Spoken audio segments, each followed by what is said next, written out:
C'est une très bonne question. C'est juste parce qu'une fois j'étais à un festival et puis j'avais plus d'argent. Et du coup j'allais cueillir les tournesols dans le champ d'à côté puis je les distribuais aux gens. Puis ils me les échangeaient comme des bières, des trucs comme ça. Puis au fur et à mesure des jours, ils m'appelaient un peu tous la fille des tournesols. Du coup j'ai mis ça, la fille des tournesols, puis c'est resté. Donc ouais, je fais beaucoup de médiums différents.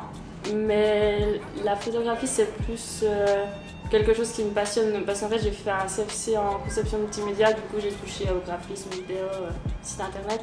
Et puis là, j'ai toujours un peu orienté mes travaux dans la photographie où j'utilisais les supports comme photographie. Actuellement, donc, je fais une formation supérieure en vidéo et à côté je travaille dans une brasserie en conception multimédia.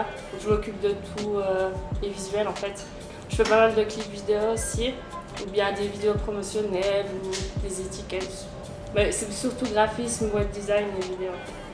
Donc je pense faire ça et après plus aller dans l'artistique et garder les petits mandats à côté pour remplir le frigo en fait. Alors mon inspiration, je m'inspire beaucoup de la nature en fait. J'aime beaucoup aller en montagne et puis un peu regarder les textures, j'aime bien faire un peu du graphisme avec les montagnes en fait. Et j'aime aussi beaucoup travailler avec le corps humain en fait. J'aime aussi photographier des portraits, des artistes que j'aime bien. Il y a plus dans l'artiste, il y a Bruce Nauman.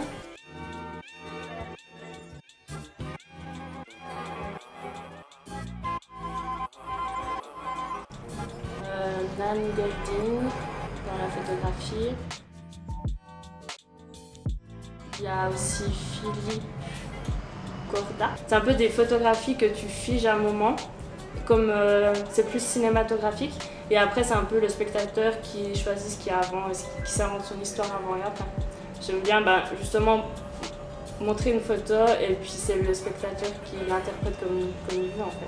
Par exemple, dans cette exposition-là, c'est quasi tout des photos après un instant en fait, qui se trouvent pendant que je faisais des marches en montagne, pendant des vacances.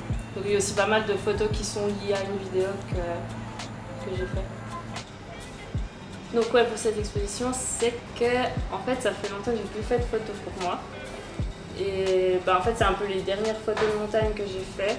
Après je voulais avoir un peu une ligne graphique en tout, donc j'ai un peu tout pris l'élément nature, montagne. Mais ouais en fait c'est surtout les photos qui me tiennent un peu à cœur en fait. Mais par exemple la photo de la fille qui est floue dans l'eau, ça c'était aussi complètement spontané, c'était pendant un road trip, on allait se baigner dans le lac et j'ai fait cette photo. Puis en fait, d'un coup je me suis dit, et si je la retournais? Et j'ai retourné et après j'ai un peu recadré et ça a donné ça en fait.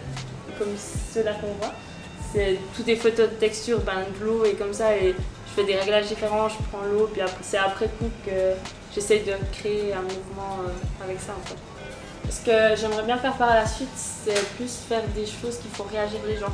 Puis par exemple, là j'ai un projet, c'est un documentaire sur les différentes tribus chamaniques en fait. Puis on aimerait bien aller vraiment montrer ce qu'il y a derrière, pourquoi il y a les déforestations et tous les trucs comme ça. Faire vraiment un truc assez humain. Mais en gros, j'aime bien faire des sujets qui font réfléchir les gens après coup. Et c'est un peu dans cette direction-là que j'aimerais me diriger. J'aime pas trop parler d'appareil photo, machin dans la technique. Pour moi, c'est plus important ce que tu mets devant l'appareil que quel appareil je prends. Il y a eu aussi une période où j'avais plus d'appareil photo, donc je prenais en photo avec mon téléphone ou avec un vieil appareil et ça va très bien en fait, je trouve. Mais ouais, pour moi là j'utilise le GH5, qui est plus pour la vidéo à la base. Mais avant, j'avais tout le temps un Canon 70D en fait. Il y a un shooting que j'ai fait il n'y a pas trop longtemps, que j'ai bien aimé, c'est... vous pouvez voir sur Instagram, c'est des photos d'un gars tout nu en baignoire rouge. Mais en fait, ça, c'est mon frère. On était à un repas de famille. Et puis, du coup, là, on rentrait du souper de famille. Et puis on a pris des meubles avec et on a fait n'importe quoi. Et puis finalement, ils ont fini à poil. Et c'était trop drôle et c'était tellement spontané, en fait. Mais ça, par exemple, c'est un shooting que j'ai fait avec... J'avais pas mon appareil photo. C'est vraiment un... J'ai fait des photos téléphone et puis c'était un vieil appareil photo que je traîne chez mes parents en fait. Moi j'ai plus une valeur émotionnelle aux photos vu que c'est un peu des photos que je fais quand je pars en vacances avec des potes ou comme ça. La photo me rappelle le moment et c'est plus dans ce sens-là. En général je publie sur Instagram principalement. Après j'ai aussi un site internet mais il n'est pas à jour, mais il va nous être à jour prochainement. Et le ZART en fait. Il faut juste contacter et demander. Voilà.